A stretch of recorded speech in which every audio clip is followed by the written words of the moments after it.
Well, good morning, Marriage Connect family. My name is Nyokabi BK Kamau, and today we are in my kitchen. Not because we are cooking together, although we might. I got my bananas, I have my eggs, and then I have my gluten-free unga.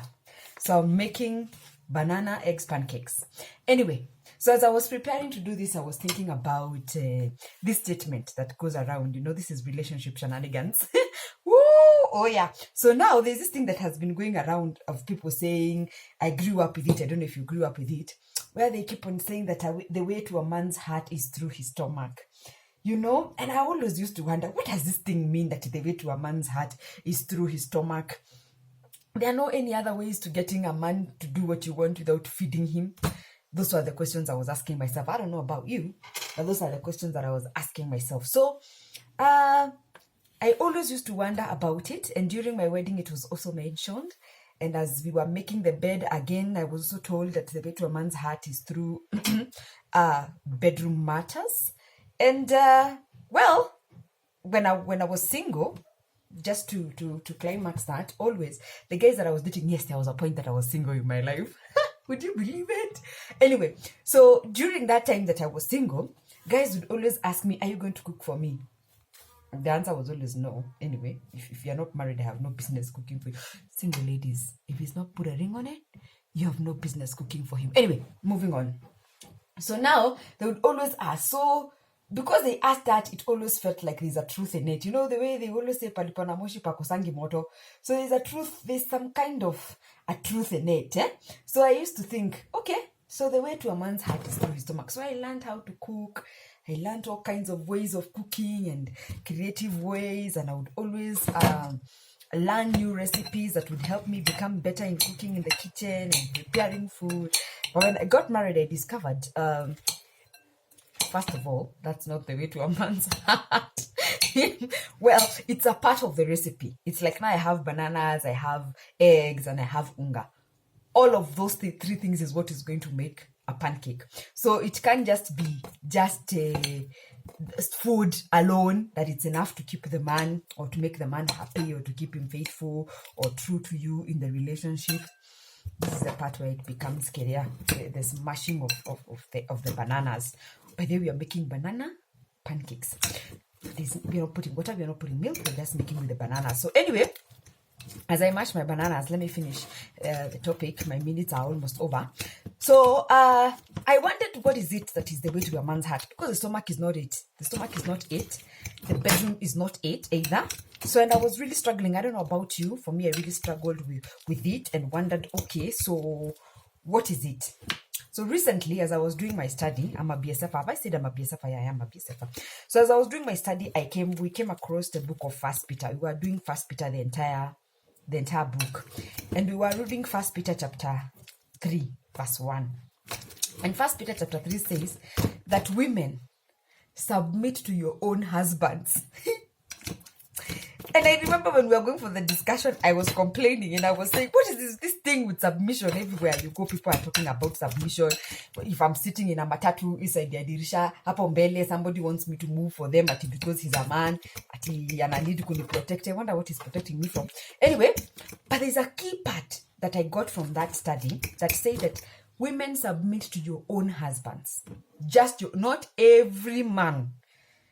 Your own husband. You're only supposed to submit to your own husband.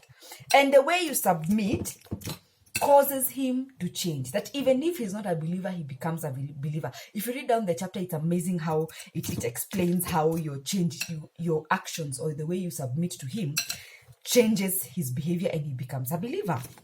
But there's a part that really caught me, that really stayed with me, that is the reason why we're doing this video right now, is because it said that it's not by word that a man changes his character. And you're not submitting to him because of his behavior or because of his character or because of who he is. We are submitting to him because we are submitting to Christ, right? So that made sense to some extent, being that I'm a believer. So what is the way to a man's heart if you're not a believer, or if I don't want to be too Christian-y on this video? Respect. If you respect that person, if you respect him, and respect to them could mean totally, it's like heaven and earth. It's like for us women, attention means something different to us. Beauty means something totally different to us. Appreciation, our love languages are different. It's the same way that respect is different to these men. So you have to be willing to find out what respect means to your husband, because it has nothing to do with food. You can cook banana pancakes and put your eggs and whatever, and tomorrow you cook another course, but still you're having a struggle in this relationship. You can be a hoe in bed. Did I just say that out loud? Oh yeah, I did. My mouth be saved, or you can just do everything right. You can try to do everything right to the best of your ability to make this person happy, but you still don't get it. Well, the key is submission. And submission is not dependent on his behavior. Ladies, wives, submission to our husbands is not dependent on our behavior. We don't submit at it because he has been good. You don't submit because he has come home early. You don't submit because he's spending some quality times with the children. I hope my mashing of the bananas is not too loud, interfering with the sound of the video. You don't submit because he took you out last week. You submit because it is a willingness. It is an act of service. It's an act of love. It's a language of love to him. So ladies, you want to know the way to your man's heart? Submit. And what is submission? For me, I feel submission is respect. It's just respecting him. I learned many definitions of submission. And the one that really blessed my heart of an illustration of submission is the relationship between God and Jesus Christ.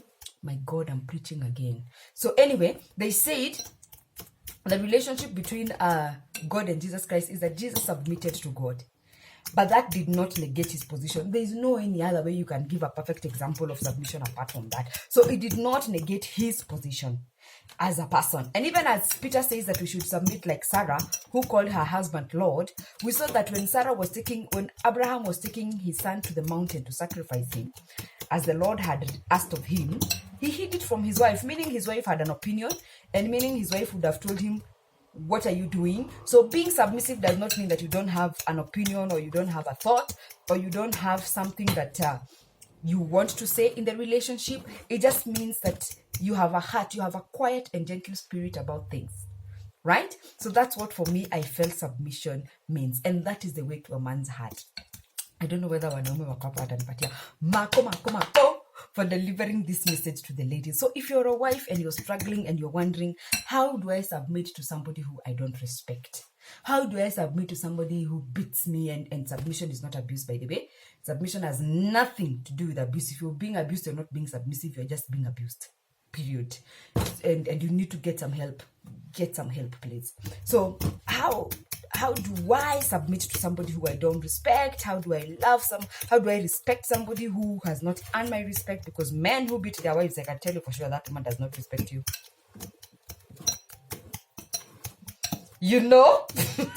Like seriously? How do you expect to slap around somebody and then you expect them to respect you? I'm just asking. Anyway.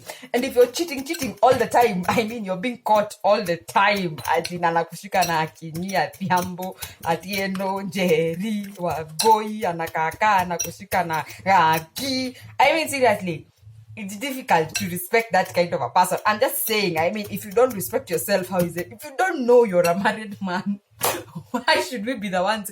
Anyway, that has got me lit up just a little bit. But what I'm saying about the way to a man's heart is just through submission. And you cannot be able to submit to somebody who you don't respect. So how do you respect them? You choose to. You choose to see the good in them. You choose to look for something about them that you admire and appreciate and like and love. And you choose to actually focus on the positive about somebody. This is how I got to that place where I could get past the mistakes of my husband. I realized that I make mistakes too. Quite a lot. And some of them are not even as serious as I would think they were. Some of them would be simple, but they would be so irritating to him because he's a different person. You understand? So when I discover that I'm also not perfect, that I have my weaknesses, that I also do fall short, and at the same time he accommodates me as a weaker spouse, as the Bible says. By the way, I don't mind being the weaker spouse. I like it. So I realize that if I accept that I also make mistakes, I tend to look at his shortcomings on a lighter note. I stop thinking, how could you do that? What's wrong with you? What you up to? So I started seeing that I also do make similar mistakes. And as I make those similar mistakes, well, I'm forgiven and I'm accepted. So I also forgive. So here we are talking about submission, part 1.